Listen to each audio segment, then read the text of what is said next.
자, 오늘은 창세기 9장에 있는 말씀, 9장 1절에서부터 17절에 있는 말씀을 통하여서 노아의 가족에게 주신 복이라는 말씀의 제목으로 주의 오전 예배 시간에 내나도록 하겠습니다. 제목을 한번 따라서 해보세요. 노아의 가족에게 주신 복. 노아의 가족에게 주신 복. 예. 누구에게 주신 복이라고요? 노아의 가족들에게 하나님께서 축복을 허락하셨던 거예요. 본문의 말씀은 홍수 심판하고 난 다음에 황폐해진 그 땅에 살아가게 될 노아와 그의 아들들에게 주신 하나님의 축복의 말씀입니다. 즉 노아의 가족은 전 인류가 홍수 심판으로 멸망받은 가운데에 구원을 받는 그 구원의 복을 받았고, 또 그것뿐만 아니라 이 땅에 살아갈 동안에 생육하고 번성하여 땅에 충만하는 그러한 축복도 받았습니다. 그리고 하나님께서 그 생명을 유지하도록 육식을 또 허락을 하셨어요.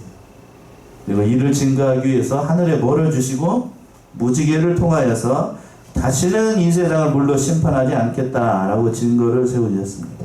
오늘 이 말씀을 통하여서 은혜를 나누고자 합니다.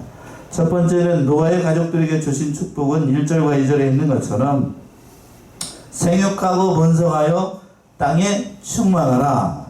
하나님께서 이러한 복을 주셨습니다. 1절 한번 읽어보시겠어요? 하나님이 노아와 그 아들들에게 복을 주시며 그들에게 이르시되 생육하고 번성하여 땅에 충만하라. 예, 하나님이 노아와 그 아들들에게 복을 주시며, 그러니까 하나님이 이 복을 주셨다는 얘기지요. 우리 성경에는 하나님이라고 되어 있는데 원어로 보게 되면 엘로힘으로 되어 있습니다. 그러니까 복을 주시는 것도 누구를 통하여서? 하나님을 통하여서 일어난다는 사실을 보여주기 위해서, 그 전능하신 하나님, 바로 엘로힘 하나님께서, 창조주 하나님께서 이 모든 일들을 주신다는 얘기예요. 그래서 그 복을 누구에게 주시는가? 노아와 그 아들들에게 복을 주신다라고 얘기하고 있어요. 하나님께서 복을 주시는 대상이 노아에게만 복을 주시는 게 아니라 그 집안에 있는 모든 사람들, 그의 아들들과 또 뒤에 가서 보게 되면 그 생명들까지, 모든 생물들까지 하나님께서 복을 허락하셨던 거예요. 특별히 어떠한 복을 주셨는가? 생육하고, 두 번째요, 번성하고, 어디에 충만하라? 땅에 충만하라는 복을 주셨던 겁니다. 이 복은 인류 최초의 사람이었던 아담에게 주신 축복과 똑같은 축복이에요. 한번 해볼까요? 따라서 해볼까요? 생육하고 번성하고 그리고 땅에 충만하라. 자, 이 복이 노아에게만 주신 복이고 그 아들들에게만 주신 복일까? 여러분들에게도 동일하게 하나님께 이렇게 축복을 하고 계신 거예요. 생육하라, 늘 살아가라는 얘기고, 또 번성하라, 그냥 사는 게 아니고 땅에 충만하라, 하나님께서 이렇게 말씀을 하셨던 거예요. 그러니까 이렇게 말씀하신 것은 그 모든 언약을 통해서 반드시 하나님께 이렇게 복을 주시고 그 일을 통해서 하나님이 어떤 분인가를 보여주겠다는 그러한 말씀이기도 합니다. 자, 예레미야 32장을 한번 가보세요. 여기서는 이렇게 말씀하셨습니다. 복을 주신 하나님이 어떠한 분입니까? 예레미야 32장 41절 42절.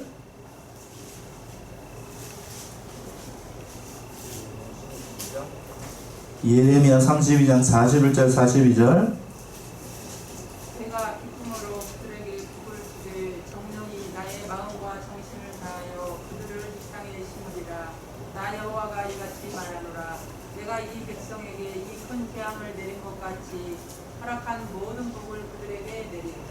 예, 참 하나님이 어떠한 분인가를 잘 보여주는 그런 말씀인데요. 잘 보세요. 내가 기쁨으로 그들에게 뭐를 주고?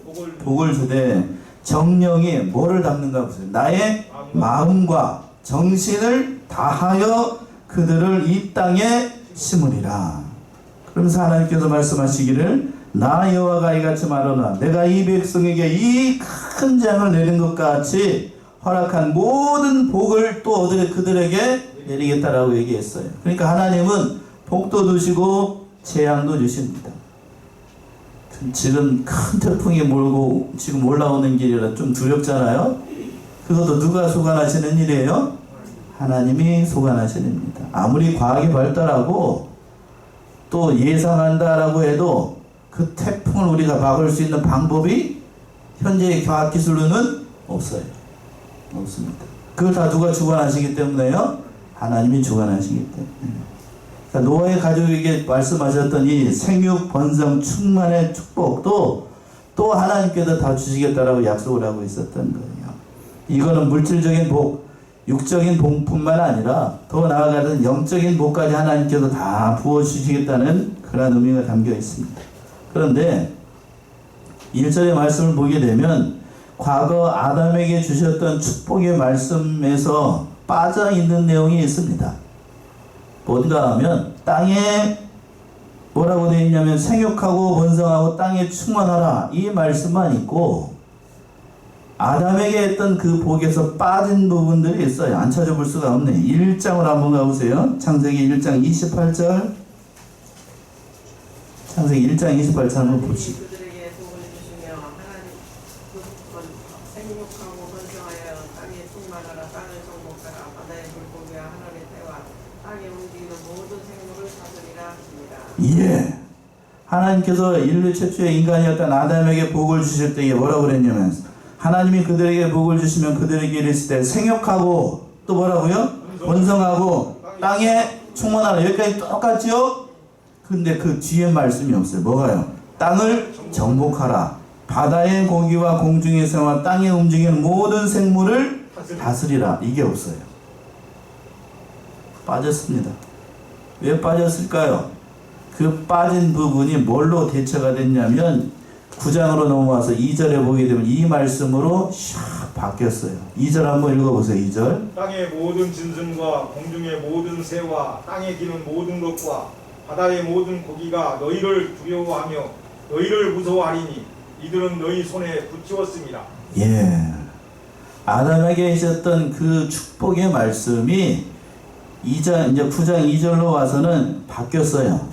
정복하라, 다스리라는 그 말씀이 어떤 내용으로 바뀌었냐면 요 2장의 2절에 있는 말씀으로 바뀌었던 거예요. 바뀌었습니다. 왜 그랬는가? 하나님께서 그 2절에서 그랬죠? 너희를 모든 짐승들이 어떻게 하겠다라고 말씀하셨냐면 두려워합니다. 또 어떻게 하고? 무서워합니다. 전에는 아담에게 하나님께서 그 모든 생물을 다스리고 정복할 수 있는 그 모든 말씀을 주시면서 뭐라고 그랬냐면 동물들이 사람을 두려워하거나 무서워하지 않았어요. 사람이 가게 되면 사람이 그 에덴 동산에서 아담이 쫙 하와가 가게 되면 동물들이 사람이 좋아가지고 옆에 따라왔습니다. 마치 여러분 반려동물 집에서 키우시나요? 예. 강아지가 주인이 오게 되면 꼬리 흔들면서 난리가 나잖아요. 그것처럼 아담이 에덴 동산에서 하와가 손을 잡고 딱 가게 되면 동물들이 쫙 하고 아담을 따라오게 됐던 거예요. 그림과 같은 모습. 그런데 이제는 동물이 사람을 어떻게 하게 됐어요? 이제 두려워합니다. 무서워해요. 무서워해요. 아무리 인간이 그 동물을 해할 생각이 없어도 본능적으로 동물은 사람을 어떻게 하게 됐어요? 이제 무서워하게 됐습니다. 누가 그렇게 하셨기 때문에? 하나님이 그렇게 하셨어요. 왜 그렇게 하셨는가? 범죄의 결과예요. 범죄의 결과. 아담이 그 모든 죄를 범했기 때문에 이제는 그 범죄하고 난 다음에는 동물이 사람을 무서워하는 존재, 두려워하는 존재로 됐던 거예요. 왜 두려워하게 만들었는가? 누구를 더 사랑해야 되기 때문에, 누구를 지켜야 되기 때문에, 동물을 지켜야 되겠어요? 사람을 지켜야 되겠어요? 사람을 지켜야 되니까 하나님께서 그 하나님의 형상으로 만든 인간이 더 중요하기 때문에 무질서한 이 세상 가운데서 그래도 하나님이 인간을 사랑하시기 때문에 동물들이 혹시라도 인간을 해칠 수가 있으니까 그 동물들이 사람을 두려워하게끔 한 거예요. 두려워하게 만들었습니다. 결국 그러니까 처음에 만들었던 그 에덴 동산에서는 참 근과 같은 모습이에요. 내가 뱀을 이렇게 뱀 꼬리를 잡아도 뱀이 어떻게 된다고요? 사람은 물지 않았어요. 근데 지금은 뱀 꼬리를 잡았다가는 물려가지고 지금과 같은 시국에 뱀 꼬리 잡아가지고 뱀이 복사한테 물리면 어떻게 되죠? 죽어요. 죽습니다. 죽어요. 그렇게 됐습니다. 죄의 결과가 그렇게 됐습니다. 그러니까 하나님께서 이 모든 일들을 이렇게 하신 거고, 그거는 하나님께서 사람을 생명을 사랑하기 때문에 이렇게 됐습니다. 그러니까 하나님께서 이와 같은 일들을 통하여서 이 동물들에게도 이런 일을 하셨던 겁니다. 자, 여기까지 두 번째 복은 뭔가 하면, 아담에게 노아에게 주셨던 두 번째 복은 3절에서부터 7절에 있는 것처럼 인간을 위해서 뭐를 허락을 하셨냐면 육식을 또 허락을 하셨어요. 3절 한번 읽어보세요. 3절. 무릇 산 동물은 너희의 식물이 될지라 채소같이 내가 이것을 다 너희에게 주노라. 예, 무릇 산 동물은 너희의 뭐가 된다고요? 식물이 될지라. 식물이 된다. 여기서 식물이라는 얘기는 식물처럼 먹을 수 있는 대상이 된다는 얘기예요. 자, 여러분 고기 좋아하시나요? 고기 좋아해요? 얼마 전에 저도 이제 지난 주간에 휴가 기간이어가지고 마지막 날에는 집사람하고 저하고 우진이랑 숯불에다가 고기를 구워 먹었습니다. 고기 좋아하죠? 솔직히 고기 다 좋아하잖아요. 여기 고기 싫어하는 사람 없을 거예요? 그런가요? 그러면 아주 좋은 거예요. 자, 고기. 그런데 여기서 보게 되면 죽어있는 고기를 주셨다고 그랬어요? 살아있는 고기를 주셨다고 그랬어요? 산동물을 주셨어요. 산동물. 살아있는 동물을 주셨습니다. 그 얘기를 하기 전에 하나님께서 범죄한 인간에게 처음에 하나님께서 에덴 동산에서는 뭘 주셨냐면 아담과 하와에게 뭐를 먹으라고 그랬냐면 과실을 먹게 했습니다. 사과, 배, 복숭아 이런 것처럼 에덴 동산에서는 인간이 뭐만 먹어도 그 영양을 공급할 수 있었냐면 나무에 있는 뭐만 먹어도요? 과일만 먹어도, 다른 거 안 먹어도, 고기 안 먹어도, 채소 안 먹어도 그 모든 건강을 유지할 수 있었어요. 그런데 범죄하고 난 다음에 에덴 동산에서 쫓겨나고 난 다음에 하나님께서 뭐를 하라고 하셨냐면 곡식과 채소를 하라고 하셨습니다. 여러분들이 먹는 밥 있죠? 밥. 그 다음에 집안 저 밖에서 자라는 풀들 가운데 먹을 수 있는 채소. 왜? 과일만 먹어서는 그게 없으니까요. 나가면 뭐 과일이 별로 없잖아요. 그러니까 그것 가져오라고 하셨습니다. 그런데 노아의 홍수가 있고 난 다음에는 그마저도 없었어요. 그러니까 하나님께서 뭐를 허락하셨다고요? 육식을 허락하셨어요. 육식. 그러니까 죄의 결과로 우리가 뭐를 먹게 됐냐면 전에는 먹지 않았던 고기를 먹은 겁니다. 고기를 먹는 거예요. 그러니까 성경적 관점으로 따지게 된다라고 하면 고기를 먹는 건 좋은 일이에요? 나쁜 일이에요? 나쁜 일, 좋은 일 헷갈리죠? 인간의 범죄로 말미암아 누가 희생이 되게 됐냐면 동물들이 죽게 된 거예요. 특별히 가축이 죽었어요. 가축. 인간 옆에서 인간을 잘 따랐던 그 가축들이 그 인간의 생명을 살리기 위해서 그들이 죽어서 우리의 식물이 됐던 겁니다. 그 살아있는 동물을 먹으라고 했어요. 살아있는 동물. 그러니까 길 가다가 죽어있는 동물은 함부로 먹으면 될까요? 안 될까요? 안 됩니다. 자연적으로 죽었거나 길에서 죽은 동물은 그건 하나님께서 허락하지 않았어요. 한번 찾아봅시다. 시간이 가더라도 레위기 22장 8절 한번 보세요. 레위기 22장 8절. 홀로 죽은 것이나 짐승에게 튀긴 것을 먹음으로 자기를 더럽히지 말라. 나는 여호와니라. 예, 절로 죽은 것. 그러니까 길을 가다가 죽어있는 동물을 보게 되면 그걸 먹으면 된다고 안 된다고요? 아무리 좋은 게 있어도 집에 가다가 보니까 웬 개가 한 마리 죽어 있어. 지금 이런 얘기 하게 되면 잘못하면 저기예요. 예. 그래도 먹으면 안 됩니다. 가다 보니까 소가 한 마리 죽어 있어. 그걸 먹어도 안 돼. 율법 위반이에요. 율법. 유대인들은 그렇게 잘 지켰습니다. 그러니까 왜 이렇게 말씀을 하셨냐면 동물이 중요한 게 아니라 누가 더 중요하기 때문에 사람이 중요하니까 언제 죽었는지 알 수 없고 뭘 먹고 죽었는지 알 수가 없잖아요. 그러니까 사람이 생명이 중요하기 때문에 저절로 죽은 뭘 하고 죽었는지 알 수 없으니 무슨 병에 걸려서 죽었는지 알 수가 없으니 죽어있는 동물을 먹지 말고 어떤 동물을 먹으라고요? 산 동물을 잡아서 식물로 먹으라는 얘기예요. 인간이 중요하기 때문에 인간의 생명이 중요하기 때문에 그러나 그 고기를 먹을 때에 4절 보세요. 4절. 그러나 고기를 그 생명 주는 피채 먹지 말 것이니라. 뭐채 먹지 말라고요? 피채 먹지 말라. 그러니까 짐승의 고기를 먹되 피가 철철 흐르는 가운데 그렇게 먹지 말고, 또 인간의 뭐 사람 몸에 좋다고 해가지고 짐승에서 나오는 피를 받아가지고 그 피를 벌컥벌컥 마시는 건 하라고 하지 말라고요? 하지 말래요. 하지 말래요. 이렇게 얘기를 하니까, 그러면 이거에 근거를 둬가지고 우리가 보통 그렇게 얘기합니다. 피로 만든 그 국이 있죠. 돼지 피로 만든 국. 그게 뭐예요?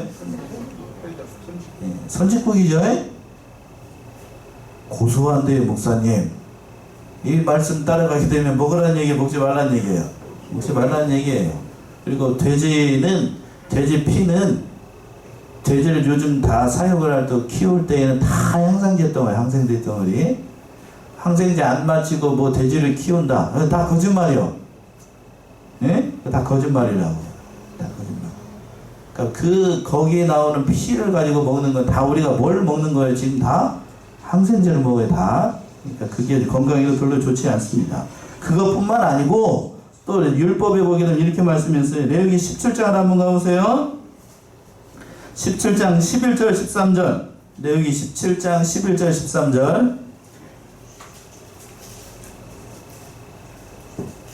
육체의 생명은 피에 있으니라. 내가 이 피를 너희에게 줘 단에 뿌려 너희의 생명을 위하여 속하게 하였나니 생명이 피에 있으므로 피가 죄를 속하느니라. 13절까지요. 그러므로 내가 이스라엘 자손에게 말하기를 너희 중에 아무도 피를 먹지 말며 너희 중에 우거하는 한국인이라도 피를 먹지 말라 하였나니 무릇 이스라엘 자손이나 그들 중에 우거하는 한국인이 먹을 만한 짐승이나 새를 사냥하여 잡거든 그 피를 흘리고 흙으로 덮을지니라. 예. 타국이냐 먹을 만한 짐승이나 새를 사냥하여 잡거든 피를 어떻게 하라고요?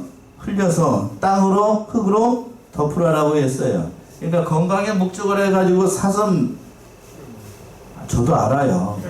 안다고. 이렇게 딱 가지고 사슴피 이렇게 딱 받아가지고 먹는 건 하나님의 율법에 보게 되면, 이 율법의 말씀을 따져보게 되면 그걸 허락하셨다고요? 먹지 말라는 얘기예요. 건강이 별로 안 좋아요. 과학적으로도 아무런 증명이 없는 거고. 그러니까 뭐 건강이 좋다 이렇게 얘기하는 건 그거는 하나님께서 이미 다 알고 계셨다고요.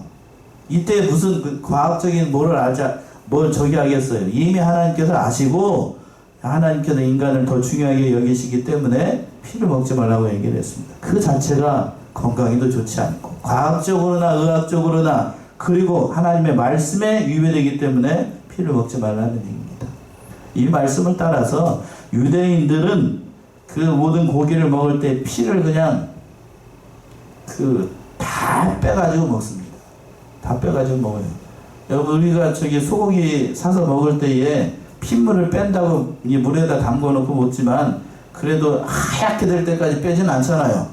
그렇죠? 몇 번 빨다가 이렇게 하는데 유대인들 같은 경우는 어떻게 하냐면 소고기나 양고기를 사오면 물에다가 해놓고 고기가 어떻게 될 때까지 표백처럼 빨래 빤 것처럼 하얘질 때까지 핏물을 다 빼요. 그리고 또 그렇게 생긴 고기를 슈퍼에서 팝니다. 그러니까 뭔 맛이 있겠어요? 맛이 없죠? 맛이 없습니다. 그러니까 하나님께서 인간에게 이렇게 육신으로 허락을 하셨는데, 그러니까 구약 시대에는 그 하나님께서 이 인간의 생명이 더 중요하기 때문에 이렇게 하셨다는 거예요. 자, 어떻게 되는가? 또 5절 보시면 이렇게 말씀했습니다. 5절이요. 내가 반드시 너희 피, 곧 너희 생명의 피를 찾으리니 짐승이면 그 짐승에서 사람이나 사람의 형제면 그에게서 그의 생명을 찾으리라. 예. 내가 반드시 너희의 피, 곧 생명의 피를 찾을 것이다. 라고 말씀했습니다. 그러니까 생명은 뭘로 갚아야 되는가? 생명으로 갚도록 하겠다는 거예요. 남의 짐승을 죽였으면 그 짐승으로 갚아야 되고, 그러나 사람이 사람을 죽였다라고 하면 자신의 생명으로 사람의 목숨을 대신해야 된다는 얘기예요. 또 6절 보시면 6절. 무릇 사람의 피를 흘리면 사람이 그 피를 흘린 것이니 이는 하나님이 자기 형상대로 사람을 지었음이니라. 예, 무릇 사람의 피를 흘리면 이거는 고의적으로 살인한 자라가 있다라고 하면 하나님께서 그 모든 공의를 그 사람을 통해서 찾으시겠다는 얘기예요. 사람이 피를 흘리면 당연히 그 사람의 피를 통해서 하나님께서 온전히 갚으시겠다는 얘기입니다. 왜 그런가? 그 사람이 누구의 형상대로 만들었기 때문에, 하나님의 형상대로 만들었기 때문에 하나님께서 이렇게 말씀을 하셨던 거예요. 그러니까 생명을 귀하게 여기라는 얘기지요. 생명을. 아무리 우리가 하나님께서 우리에게 육식을 허락하시고 동물을 먹을 수 있게끔, 살아있는 동물을 먹을 수 있게끔, 식물처럼 잡아먹을 수 있게끔 하셨다고 해도 그 목적에 의해 그냥 즐기기 위해서 동물을 죽이거나 또는 악의적인 목적으로 통해서, 요즘 전쟁이 일어났는데 그 모든 일들을 하는 것은 모두 다 하나님의 율법에 위반되는 거예요. 그러니까 사냥하는 분들이 있어요. 사냥하는 거, 즐길 목적으로 레저 스포츠 해가지고 사냥하는 거, 그건 이 말씀을 보게 되면 그건 좋은 게 아닙니다. 좋은 게 아닙니다. 그러니까 하나님의 율법에 위반되는 거예요. 그리고 또 마지막으로 7절 보시면 7절. 너희는 생육하고 번성하며 땅에 편만하여 그 중에서 번성하리라 하셨더라. 예, 1절에서 말씀하셨던 말씀을 다시 한번 말씀하시고, 노아의 가족들에게 이와 같은 보락을 하라 하시고 생육하고 번성하여 땅에 충만한 그러한 번성을 약속을 하셨던 겁니다. 그리고 그 마지막으로 이제 8절에서부터 17절 세 번째로 무지개를 언약의 증거로 세우셨습니다.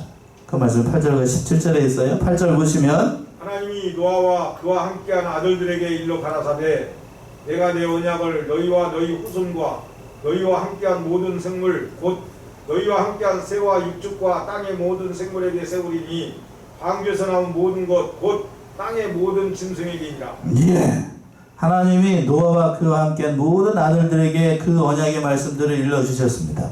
그러면서 그 대상이 누군가 하면 노아와 그 아들들 뿐만 아니라 9절과 10절에서 보게 되면 그랬죠. 내가 내 언약을 너희와 너희 후손과 너희와 함께한 모든 뭐까지요? 생물들까지. 방주에 살고 있었던 그 모든 생물들에게 하나님께서 그 언약의 말씀들을 해주셨던 거예요. 왜 그런가? 그 노아의 방주 안에 있었던 모든 생물들 통해서 이 지구상에 있는 그 모든 생물들이 다 번성해야 되니까 사람에게만 복을 주신 게 아니고 그 모든 일들을 이루어나갈 그 동물들까지 또 하나님께서 이렇게 복을 주셨던 거예요.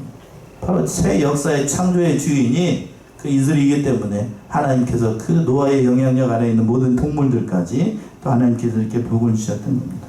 그러면서 언약을 세웠어요. 언약을 어떻게 세웠는가 하면 11절이죠. 11절.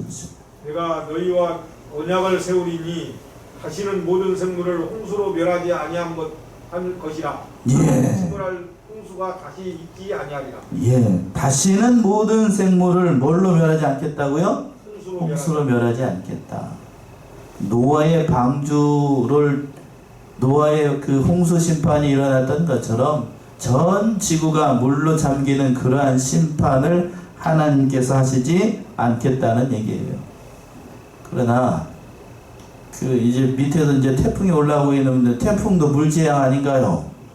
이렇게 얘기하시는 분들이 있는데 그러한 재앙이 아니고 전 지구적으로 일어나는 노아의 심판과 같이 전 생물을 다 쓸어버리고 동물들을 다 쓸어버리고 사람을 쓸어버리는 그런 물 심판을 하지 않겠다는 얘기지요. 그러니까 국수적으로 일어나는 조그만 지역 단위로 일어나는 이러한 모든 일들은 일어날 수 있지만 전 지구적으로 일어나는 모든 일들은 다시 물로 심판하는 일은 없다라고 말씀하셨던 겁니다. 그런데 하나님께서 이러한 언약을 세우실 때에 일방적으로 세우셨어요. 은혜로. 그러니까 인간이 노아의 가족들이나 생물들이 뭐를 할 만한 그런 능력이 있을 때에 하나님께서 이 언약을 주셨던 것이 아니고 하나님께서 아무런 조건 없이 하나님께서 그 노아의 가족들에게 이러한 언약을 주셨던 거예요. 보통 우리가 세상에서 계약을 세울 때에 계약서를 쓸 때에 두 명의 당사자가 동등한 입장에 있는 사람이 어떠한 이익이 있을 때에 계약을 세웁니다. 쉽게 얘기해서 우리가 집을 샀다라고 하면 집을 파는 사람이 있고 또 집을 어떻게 하는 사람이 있어요? 사는 사람이 있습니다. 집을 파는 사람은 집이 있는 거고, 집을 살 사람은 뭐가 있는 거죠? 집을 뭐가 있어야 돼? 돈이 있어야 되죠? 둘 다 똑같은 조건 하에서 그런 조건이 충족이 돼야 계약이 이루어지게 되는데, 그러나 이 본문의 말씀에서 보게 되면, 노아폰에서 보게 되면 노아가 아무런 것을 한 게 없어요. 그렇죠? 아무런 것이 없습니다. 오직 하나님의 은혜로 말미암아 하나님께서 이렇게 은혜를 주셨던 거예요. 그 모든 언약을 주셨습니다. 그래서 이 본문의 말씀을 보게 되면 내가 이 언약을 세우겠다, 내가 이 언약을 세우겠다라는 말씀이 9절과 11절과 12절과 17절에서 보게 되면 그 모든 언약을 바로 하나님께서 이루시겠다고 약속하고 있는 거예요. 그러니까 하나님께서 이와 같이 그 모든 언약을 주시고 하나님이 모든 언약을 책임지고 이루어나겠다고 약속하고 있습니다. 자, 디도서를 한번 가봅시다. 디도서 3장 7절에서부터 3장 4절에서부터 7절. 디도서 3장 우리도 저의 은혜를 힘입어 의롭다 하심을 얻어 영생의 소망을 디도서 3장 4절에서부터 7절이요? 예. 우리 구주 하나님의 자비와 사랑하심을 나타내실 때에 우리를 구원하시되 우리의 행한 바 의로운 행위로 말미암아 만납지 아니하시고 오직 그의 긍휼하심을 쫓아 중생의 씻음과 성령의 새롭게 하심으로 하셨나니 성령을 우리 구주 예수 그리스도로 말미암아 우리에게 풍성히 부어주사 우리로 저의 은혜를 힘입어 의롭다 하심을 얻어 영생의 소망을 따라 후사가 되게 하려 하십니다. 예, 우리를 구원하신 목적이 어떠한가를 잘 보여주는 그런 말씀인데, 우리 구주 하나님의 자비와 사랑하심을 나타나실 때에 우리를 구원하시되 우리의 행한 바 뭘로 말미암지 않고 의로운 행위로 말미암지 않고 오직 그의 긍휼하심을 쫓아 하나님의 긍휼의 은혜로 중생의 씻음과 성령의 새롭게 하심으로 하셨으니 성령은 우리 구주 예수 그리스도로 말미암아 우리에게 풍성히 부어주사, 성령을 부어주셔서 우리로 저희의 은혜를 힘입어 뭐를 얻게 하시고 의롭다 하심을 얻어 영생의 소망을 따라 뭐가 되게 하셨어요? 하나님의 후사가 되게 했다. 하나님의 상속자가 되게 하셨다는 얘기예요. 그러니까 하나님의 구원의 반열에 참여한 저와 여러분들이 내가 뭘 잘해서가 아니고 누구의 은혜로 말미암아? 하나님의 은혜로 말미암아. 오늘 본문의 말씀에 돌아오게 되면 노아에게 임한 그 모든 언약의 말씀들도 노아가 뭘 잘해서가 아니고 오직 하나님의 은혜로 말미암아 이런 은혜를 주셨다는 얘기예요. 그리고 그 증거로 하나님께서 다른 증거를 세우셨습니다. 증표를 세우셨어요. 12절 보시면 하나님이 가라사대 내가 나와 너희와 및 너희와 함께하는 모든 선물 사이에 영세까지 세우는 언약의 증거는 이것이라. 13절이요. 내가 내 무지개를 구름 속에 두었나니 이것이 나의 세상과의 언약의 증거니라. 예, 하나님께서 모든 생물과 영세까지 변하지 않은 그 언약의 증거를 세우시면서 구름 사이에 뭐를 두셨다고요? 무지개를 두셨습니다. 여러분, 무지개 볼 때에 예쁜가요? 안 예쁜가요? 예쁘죠? 그러니까 하나님께서 구름 사이에 무지개를 샥 하고 두셨던 것은 하나님께서 증거를 세우신 건데, 노아에게 그 모든 언약의 말씀을 주시면서 무지개를 봐라, 다시는 내가 이 땅을 물로 심판하지 않겠다라는 구체적인 증거로 뭘 세우셨다고요? 하늘에 무지개를 주셨어요. 그러니까 무지개를 볼 때마다 우리는 누구를 바라볼 수 있게끔 하셨냐면 하나님을 바라보게끔 하셨던 거예요. 확실하잖아요. 누구나 볼 수 있는 무지개, 하늘에 떠있는 그 무지개를 보면서 하나님께서 인간을 이렇게 사랑하시는구나, 하나님께서 이렇게 우리를 사랑하시는, 구체적으로 눈으로 볼 수 있게끔 은혜를 세우셨던 거예요. 14절 15절이요. 내가 구름으로 땅을 덮을 때에 무지개가 구름 속에 나타나면 내가 나와 너희와 및 혈기 있는 모든 생물 사이에 내 언약을 기억하리니 다시는 물이 모든 혈기 있는 자를 멸하는 홍수가 되지 아니할지라. 예, 내가 내 언약을 기억하리니, 뭐 하나님 오래 사셔가지고 치매기가 있어서 무지개를 볼 때마다 기억한다는 의미가 아니고, 그런 의미가 아니라 인간편에서 그렇게 말씀을 하셨던 거죠. 근데 그 모든 것을 바로 하나님께서 그 무지개를 볼 때마다 그거를 늘 생각하면서 확실하게 기억하겠다는 그런 의미가 담겨 있습니다. 또 16절 보시면 무지개가 구름 사이에 있으리니 내가 보고 나 하나님과 땅에 무릇 펼쳐 있는 모든 생물 사이에 된 영원한 언약을 기억하리라. 예, 무지개가 구름 사이에 있으리니 여기에 몇 가지 중요한 의미가 담겨 있죠. 왜 하나님께서 무지개를 통하여서 그 언약의 증거를 구체적으로 세우셨는가?